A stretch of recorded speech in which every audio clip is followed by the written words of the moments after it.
नमस्कार मंडळी, hi everyone. नवीन व्लॉगमध्ये मी शर्वरी तुमच्या सगळ्यांचं शर्वरी सुबक पुणे लाईफमध्ये खूप मनापासून स्वागत करते. मागच्या व्लॉगमध्ये तुमच्याबरोबर माझा जो पिठोरी अमावस्येचा जो काही गोंधळ झाला होता तो शेअर केला होता. त्याच्यामुळे शनिवारी सकाळी 11:30 वाजेपर्यंत तीथ होती, अमावस्येची तीथ होती. त्यामुळे मग मी पटापट सगळं लवकर आटपलं, लवकर पूजा वगैरे सगळं करून कहाणी वाचली आणि वेणूचा औक्षण करून घेतला. आता औक्षण करताना मी शूट नाही केलं, कारण काय झालं ना, आवराआवरीचा जो काही पसारा काढलेला आहे ना तो पुष्कळ आहे घरामध्ये आत्ता, आणि त्याच्यातच एका बाजूला एक कॉर्नर मी स्वच्छ करून घेतला होता आणि तिथे तिचं औक्षण मी करून घेतलं. आणि त्यानंतर मग मी परत चेंज वगैरे केलं आणि ह्या कामाला लागले. मेन तर हेच काम होतं. आणि खरं सांगायचं तर आत्ता गणपतीच्या दृष्टीने माझं हे सगळं 95% इथलं सगळा पसारा व्यवस्थित आवरून झालेला आहे, जो तुम्हाला पुढे दिसेलच. पण अगदीच दरवाजाच्या मागचा जो पसारा राहिलेला आहे ना, उजवीकडे तुम्हाला दरवाजा दिसतोय बघा, त्याच्या मागचा, आता तो जर का मला जमला तर येत्या 2 दिवसात मी आवरेन, नाही तर मग राहू देईन, पुढच्या 15 दिवसात मी आवरेन आणि नवरात्रापर्यंत व्यवस्थित करेन. फार नाही ॲक्च्युली, ते 20 मिनिटाचंच काम आहे, परंतु मला आता ना खूप थकायला झालेलं आहे. तुम्हाला माझ्या डोळ्यांवरनं पण कालपासूनच्या व्लॉगमध्ये जाणवत असेल की म्हणजे आता पुढे मी शेवटी तुमच्याशी व्लॉगच्या बोलणार आहे तेव्हा तुम्हाला माझे डोळे दिसतील. खूप दमली आहे मी, खूप थकली आहे, त्यामुळे असं आहे. आणि कसं होतं की कितीही ह्या गोष्टीला ना खूप जणी माझ्या मैत्रिणी ॲग्री होतील की कितीही तुम्ही एक्सपेक्ट करा नवऱ्याची मदत, त्याला आधीपासून कितीही 10 वेळा सांगा की मला ही मदत हवी आहे, प्लीज मला मदत कर, मला दमायला होतंय, थकायला होतंय, पण ते हो हो हो हो हो हो असं करतात. वेळेवरती ते काही मदत करत नाहीत. आणि शनिवार रविवार ना तर असं असतं, त्यांना असं वाटत असतं की बापरे, म्हणजे सुट्टी आहे मला, मग मी हे नाही करणार, मी ते नाही करणार. म्हणजे तक्रार समजू शकता तुम्ही माझी, ही पण खरंच तक्रार आहे. दरवेळेला असंच असतं. कधीही म्हणजे शिफ्टिंगमध्ये पण मीच सगळ्या गोष्टी करते आणि सणवारांना पण मीच करते, मंथली इयरली क्लिनिक पण ह्या सगळ्या गोष्टी मी एकटीनेच करते. तो फक्त सगळ्याला त्याला प्लॅनिंग सांगितलं ना की हो हो हो मी करणार आहे, हो मी आहेच आहे, तू सुरू कर, मी येतोच वगैरे वगैरे, असं सगळं त्याचं चालतं. आणि तरी आता ह्या काही गोष्टी मी त्याला बघायला बसवलं होतं, पण सांगू का तुम्हाला, तर त्यांनी एवढंच एक अर्धा 1 तास फक्त काम केलं. त्याच्यानंतर त्यांनी परत नंतर काहीही या गोष्टींकडे बघितलं नाही. आणि मला असं वाटतं की बहुतेक सगळ्यांच्या घरात अशीच परिस्थिती असावी. त्यामुळे म्हणजे ज्यांच्या घरी खूप असं सगळं स्वतःहून करतात ना नवरे, म्हणजे पुरुष, की स्वतःहून इनिशिएट घेऊन सगळ्या गोष्टींमध्ये, डेकोरेशन असेल किंवा क्लिनिंग असेल, त्यांचं म्हणजे मी तर म्हणेन की बापरे, मग त्यांची काहीतरी पुण्याईच आहे बहुतेक, की त्यांनी काहीतरी व्रतवैकल्य केलेली आहेत, त्याच्यामुळे मग त्यांना असा नवरा मिळालेला आहे. आणि माझं कुठेतरी कमीच पडलं असेल बहुतेक व्रतवैकल्य करणं, त्याच्यामुळे मग हे असं होतं. आता हे सुद्धा तुम्हाला मी जर का खरा त्याचा जो तेव्हाचा आमचा बोलण्याचा आवाज ठेवला असता ना, तर तुम्हाला कळलं असतं की त्याच्यात पण आमचे किती वादावादी होते आणि मग मी त्याला किती काय काय म्हणत असते, अरे हे काय असं तसं. समजून घेऊ शकता म्हणजे आता तुम्ही काय आपली बडबड चालू असते तेव्हा बायकांची घरामध्ये. तर तेवढं बडबड केली म्हणून एवढंच काम केलं. ह्या पलीकडे त्यांनी कोणत्याच नाही शनिवार रविवार कामाला हात लावला, त्याच्यामुळे करावं लागलं. आणि मग कधी कधी काय होतं माहिती आहे का, की मी पण देते सोडून, कारण त्यांनी काम करणं म्हणजे कधी कधी मलाच वाढवा असतो कामाचा, डबल काम होऊन बसतं. जसं करायला पाहिजे तसं तो करत नाही, काहीतरी वेगळंच करतो. आणि एक कोपरा आवरायला सांगितला ना तर तो पसारा उचलून तो फक्त दुसऱ्या कोपऱ्यात ठेवला जातो आणि बस आवरलं. ह्याला आवरण्याची ही डेफिनेशन असते. त्यामुळे मग ते नाही केलं तरच बरं असं वाटायला लागतं. आणि तुम्ही या गोष्टीला ॲग्री कराल बहुतेक, की इतके प्रश्न येऊन विचारतात ना, एखादं काम सगळं समजावून सांगितलेलं असतं स्टेप बाय स्टेप, तरी पण हे असं कसं, हे कुठे, कसं काय, इतके प्रश्न. त्यापेक्षा असं वाटतं की हो बाबा, बाजूला मी करून मोकळी होते काम, हे असं वाटायला लागतं. त्यामुळे ते नाही केलेलंच परवडतं, कारण की एकतर प्रश्न, नाहीतर मग काहीतरी चुकीच्या पद्धतीने करायचं.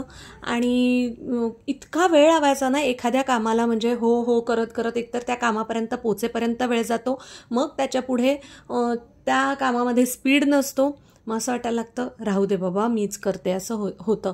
तर बघा, आधी तुम्ही सुरुवातीला बघितलं असेल ब्लॉगच्या इथे जो पसारा होता, त्या मानाने मी आता तो बरा ऑर्गनाईज केलेला आहे. म्हणजे बॉक्सेस जरा व्यवस्थित सगळे ऑर्गनाईज केलेले आहेत.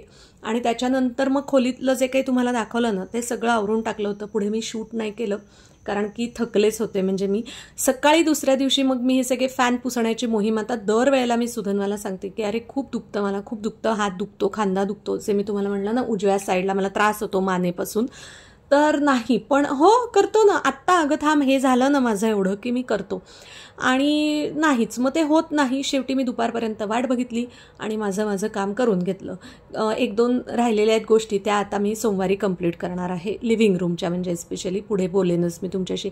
आणि कधी कधी असंही वाटतं की तो रोज त्याचं 50 किलोमीटर ड्रायव्हिंग असतं, इथून तो हिंजवडीला जॉबला जातो. मग असं वाटतं की बापरे, म्हणजे एवढं ड्रायव्हिंग करायचं कॉन्सन्ट्रेशननी, आणि त्यानंतर इतका वेळ 8-9 तास 10 तास पण बऱ्याचदा काम होतं. मग एवढं सगळं काम करायचं, त्याच्यानंतर ठीक आहे म्हणजे थकतो माणूस. आता 40 क्रॉस त्यांनी केलेलं आहे, तर होतं असं, थकतो माणूस. मग शनिवार रविवार माणसाला असं वाटतं की नाही आराम केला पाहिजे. मग कधी कधी ना असं वाटतं जाऊ दे आता आपणच समजून घेऊयात. म्हणजे ते खरंच आहे की शेवटी स्त्री ही अनंत काळची माता होतेच, आणि म्हणजे स्वतःच्या मुलांच्या आधी नवऱ्याची आई होते, हे खरंच आहे. नाहीतर मग हे संसाराचं गाडं पुढे जाणं कठीणच असतं. म्हणजे ज्या बायकांना कम्प्लिटली दरवेळेला बायकोच्या रोलमधून त्या बघतात ना, त्यांचं मग जरा ते असंच होतं, जास्तच वाद होतात. म्हणजे वाद तर माझेही होतात, परंतु कधीतरी मग हे बऱ्याचदा त्यांच्याकडे आईच्याच दृष्टीने बघायला लागतं की जाऊ दे, दमलंय बाबा लेकरू, सोडून द्या, आता काय करणार. आणि मी शब्द दिला त्यामुळे मला तर करायचीच होती, म्हणजे मला भागही होतं आणि करायचीच होती किचन टूर मला. कारण काय 2 गोष्टी होत्या की त्याच्यामुळे सणासाठी किचनही रेडी होणार होतं आपसुकच, आणि माझं व्हिडिओचं पण काम होणार होतं. त्यामुळे मी ते मागे लागून म्हणलं नाही, आपण गेले 2 आठवडे सगळ्यांना सांगतो, एवढे सारे कमेंट्स येत आहेत, तर माझं पण कुठेतरी तुमच्याप्रती हे कर्तव्य आहे की मी तुम्हाला तो व्हिडिओ दिला पाहिजे, तुम्हाला त्याची माहिती दिली पाहिजे. म्हणून मी ते ठरवलंच होतं की संडे इव्हिनिंग माझा हा व्हिडिओ शूट होईल किचन टूरचा, आणि मंडेला डेफिनेटली तुमच्यापर्यंत येतोय. म्हणजे आत्ता मी जेव्हा व्हॉइस ओव्हर देते आहे, आणि ऑफकोर्स लगेचच तुम्ही अगदी हा ताजा फ्रेश व्लॉग बघता आहात, तर तेव्हा माझा शूट झालेला आहे. उद्या सकाळमध्ये तो एडिट होईल आणि दुपारी तुम्हाला नक्की बघायला मिळेल. तुमच्या बहुतांश प्रश्नांची उत्तरं तिकडे देण्याचा मी नक्की प्रयत्न केला आहे. पण तुम्ही बघा, ठरवा, आणि मग अजून तुम्हाला काही विचारायचं असेल, सांगायचं असेल, तर तुम्ही तिथे कमेंट्समध्ये मला नक्की सांगा. तिथल्या काही गोष्टींची मला लिंक्स पण मागितल्या आहेत, तर उद्या जसा व्लॉग अपलोड होईल त्यानंतर मी कम्युनिटी पोस्टला तिथल्या अनेक ऑर्गनायझर्सची मी लिंकसुद्धा देणार आहे. त्यामुळे सगळं नक्की चेकआउट करा. आणि म्हणूनच आज 2 व्लॉग्स मी कसे मॅनेज केलेत ना, खूप थकायला झालंय मला, पण मी अपलोड केलेत. म्हणजे मंगळवारपासून हरताळका, गणपती बसणं, हे सगळे रेग्युलर तेव्हाच्या तेव्हा त्याच दिवशी किंवा नेक्स्ट डे मॉर्निंग लगेच तुम्हाला व्लॉग्स बघायला मिळावेत म्हणून.